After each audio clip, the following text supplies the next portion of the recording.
یه محصولی بهتون معرفی کنم که باهاش بتونید سوراخ‌ها، ترک‌هایی که رو دیوار هست و پر بکنید. هم رنگ خود دیوارم میشه، خود گچ میشه با رنگ سفید.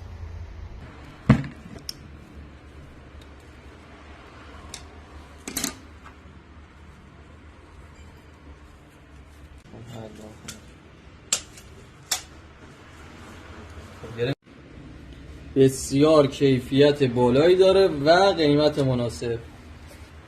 حالا اینجا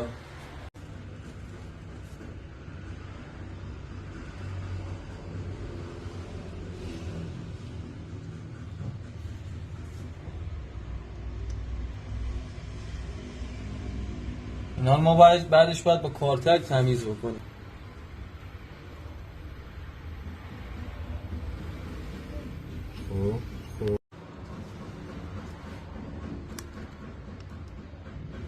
بلا فاصله که ما چسب رو زدیم با کارتک تمیزش میکنیم که حالت بتونه‌ای بشه.